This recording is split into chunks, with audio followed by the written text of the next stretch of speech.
नमस्कार विद्यार्थी मित्रांनो, लोकराज्य अकॅडमी या युट्यूब चॅनलवर तुमचे मनापासून स्वागत आहे।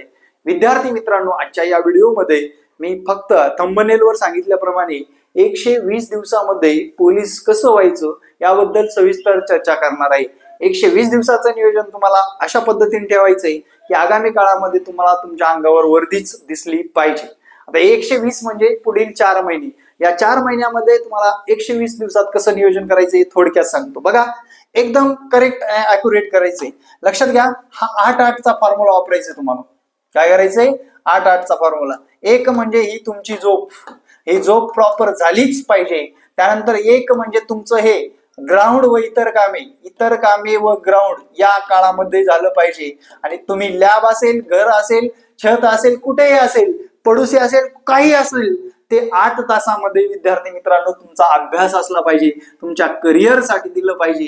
तुम्हाला वर्दी, अरे वर्दी काय वर्दी, अरे वर्दीसाठी आहे तो तुम दर्दी, तुमच्या अंगावर चढल्याशिवाय राहणार नाही, हे नक्कीच सांगतो। या 8 तासाचं काटेकोर नियोजन कसं ठेवायचं बघा मित्रा, लक्षात घे। या 8 तास झोपलास म्हणजे तू कितीला झोपलास आणि कितीला उठलास हे सुद्धा मॅटर करते इथे। तू जर 9 वाजता झोपलास, 10, 11, 12, 1, 2, 3, 4, 5 ला उठला पाहिजे तू। 8 तास कंप्लीट झाले पाहिजे।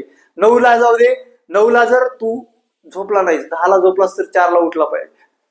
कितीला उठला पाहिजे? 6 ला उठला पाहिजे साधारण। 10 ला झोपलास, 6 ला उठला पाहिजे। तू 11 ला झोपलास, 7 ला उठला पाहिजे। तू 12 ला झोपलास, तू 8 ला उठला पाहिजे, घरीच राहिला पाहिजे। तुझी पोलीस भरती होण्याची लायकी नाही, म्हणजे तुझं उठण्याचा टाइम काय असलं पाहिजे? 5 किंवा 6, बस संपला विषय। उठलास, निघालास ग्राउंडवर, हा टाइम चालू झाला, ही झोप झाली कंप्लीट, लगेच हा टाइम ॲक्युरेट पुढे झाला, पुढे गेला। हा टाइम घेताना लक्षात घे, 2 तासापेक्षा जास्त वेळ तू ग्राउंडवर दिसला नाही पाहिजे। तसा तुला पोकळ बांबून हाणलं पाहिजे, लक्षात घे। पोपळ बांबूने त्या शिक्षकाने हाणलं पाहिजे। 2 तासापलीकडे अजिबात ग्राउंडवर फिरकायचं नाही।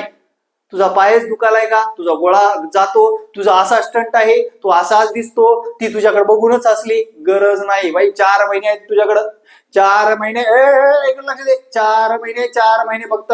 या 4 महिन्यात एकच करायचं तुला, फक्त तुझ्यावर काम करायचंय, इतर कुणाचं घेणं देणं ठेवायचं नाही, ठीक आहे। त्यानंतरचा मुद्दा रे, 2 तास ग्राउंड केलं, ग्राउंड आलास घरी, आल्या आई असेल जवळ तर आईला सांग मला डाएट मजबूत दे। म्हणजेच विद्यार्थी मित्रांनो, खानपान चांगलं ठेवायचंय। डाएट मजबूत दे, हाय ते घरचं का? प्रोटीन खाशील तर तुला भविष्यामध्ये खूप प्रॉब्लेम निर्माण होतील। प्रोटीन खायची गरज नाही। प्रोटीन कशात आहे? हरभरे खा रे, मुगाची डाळ खा, त्याच्यानंतर उडदाची डाळ खा, त्याच्यानंतर तीळ खा, झालं ना रे प्रोटीन, कॅल्शियम मिळालं ना। दूध पी, त्यानंतर पालेभाजी खा, चिकन खा, मटन खा, केळी खा, त्यानंतर सफरचंद खा। पण हे खा, तू काय करतो? 4000चा डबा आणतो, एका महिन्यात खतम करतो, दुसऱ्या महिन्यात तुला प्रोटीन मिळतच नाही। मग तू काय होतं? तुझं एनर्जी लेवल खाली खाली खाली येते। मग तुला प्रोटीन परवडतं का? नाही। 2000ची फळं खाणार, नियोजनबद्ध 2000ची फळं खा। हे झालं डाएटच्या बाबतीत। आता विद्यार्थी मित्रांनो, झालं रे ग्राउंड, झालं डाएट झालं, तू दिवसभरामध्ये 2 तासापेक्षा जास्त मोबाईल बघितला नाही पाहिजे। आता सुद्धा तू 2 तासापेक्षा जास्त बघत असेल तर मोबाईल बंद करून टाक, माझा व्हिडिओ सुद्धा बघू नको। तुझं भवितव्य अवघड आहे, गॅरंटी देऊन सांगतो। तू जर 4-5 तास मोबाईलवर घातलास तर तुझं काहीच होणार नाही, लक्षात घे। पोर असो पुरी असो, तुझा स्क्रीन टाइम किती असला पाहिजे? जास्तीत जास्त 2 तास असला पाहिजे, यापेक्षा कमीच असला पाहिजे। कारण आजकालचा ट्रेंड झालाय, मित्राचे फोन आहेत, व्हॉट्सअपवर तिला चॅट करायचे, इंस्टाग्रामला तिला लाईक केल्याशिवाय तिला बरं वाटत नाही आणि तिचा आजार कमी होत नाही। त्यामुळे सर्व गोष्टीचा विचार करून आपल्याला काय करायचंय? फक्त 2 तास आपल्या विषारी भागाला म्हणजेच मोबाईलला हात लावायचा आहे, ठीक आहे। 2 तास गेले, इथले 2 आणि 2 4 6 गेले। 2 तासामध्ये तुझी आंघोळ वगैरे वगैरे वगैरे कोणाला भेटणं हे झालं पाहिजे। आता मुद्दा आहे, महत्वाचा मुद्दा आहे 8 तास अभ्यासाचे। कशाचे? 8 तास अभ्यासाचे। हे असे 4 काढतो बघ, लक्षात घे। काय?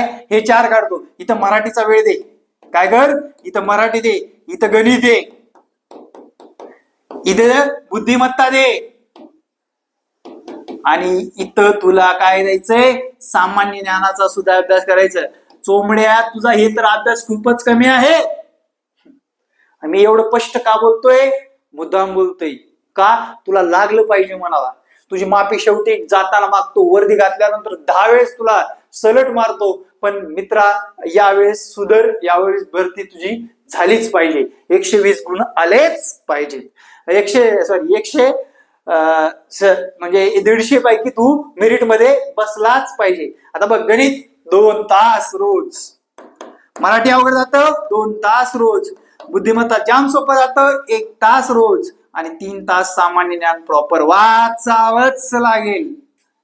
आता हॉटेल वागेश्री, आमका टमका, ही काय म्हणली, चंगाळ्या काय म्हणला, हे जर बघत बसलास, तुझं वाटोळ आजच सांगतो तुझ्या अंगावर वर्दी येणं शक्यच नाही रे. एकाला सांगितलं होतं मित्रा, खरं सांगतो, इंस्टाग्राम वापरणं आता सोड. सर म्हणला एका क्षणात तुम्ही मोबाईल ठेवल्या इंस्टाग्राम बंद करतो. बंद म्हणजे डिलीट मारतो. नंतर त्याने पोलीस झाल्यानंतरच इंस्टाग्राम ओपन केलं. आज पोलीस आहे हो, मस्त, त्याला बी फॉलोअर आहे 15-20 हजार 15-20 हजार आहे. मोठे मोठे स्टंट करते आता, मस्त काही व्हिडिओ टाकते, बरं वाटतंय, पोरग पोलीस झालं. मित्रा हे तुला पाळणं गरजेचं आहे.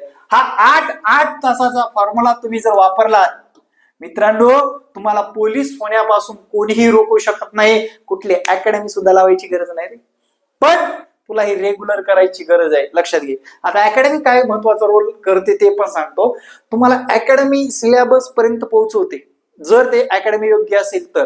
सिलेबस पर्यंत पोहोचायचं असेल आणि पीसीएमसी मध्ये राहत असेल ना, 7 दिवसाचा डेमो लोकराज्य अकॅडमीचा करायचा, नाव ठेवून जायचं, तिथे एक वही ठेवतो, फीडबॅक वही ठेवतो. आपल्या अकॅडमीमध्ये शिक्षण म्हणजे शिक्षण, सवयी, संस्कार, शिस्त, नो लपडेबाजी, अशी आपली अकॅडमी आहे मित्रांनो. एकदा व्हिजिट करायला विसरू नका. भोसरी पुणे, टिंगरे पेट्रोल पंपाच्या अगदीच समोर आहे लोकराज्य अकॅडमी भोसरी. आणि हा संपर्क क्रमांक आहे, संपर्क क्रमांक सांगून यायचंय, गुगल सर्च मारून यायचंय. विद्यार्थ्यांचे 7 दिवसामध्ये कसं शिकवते मास्तर, ते पुणे मास्तर कसं शिकवतोय, ते दुसरे बैराळ सर कसे शिकवतात, ते डोरेकर सर कसे शिकवतात, ते नवीन आलेले सर कसे शिकवतात, योग्य शिकवत असतील तरच अकॅडमी जॉईन करायची, अदरवाईज करायची नाही. कुठं जायचे तिथे जा, कुठं जायचे तिथे जा, बिनधास्त सांगतोय. त्यामुळे विद्यार्थी मित्रांनो, भोसरी पुणे या ठिकाणी चळवळ उभा केलेली आहे, आणि या चळवळीला पुढल्या वर्षामध्ये 100 पोरांचं टार्गेट आहे. 100 पोरं नुसते अकॅडमीला येणारे नाही, 100 पोरं नुसते अकॅडमीला येणारे नाही, 100 रिझल्ट आणण्याचं टार्गेट आहे मित्रांनो. आणि ते टार्गेट तुमच्याकडूनच पूर्ण होणार आहे. आम्ही योग्य मार्गदर्शन करू, तुम्हाला योग्य सिलेबस पर्यंत पोहोचू. तुम्हाला तिथे गेल्यावर पाणी प्यायचंय का नाही प्यायचंय तुम्ही ठरवायचंय. जय हिंद, जय महाराष्ट्र. धन्यवाद. भेटू नेक्स्ट व्हिडिओ मध्ये. धन्यवाद.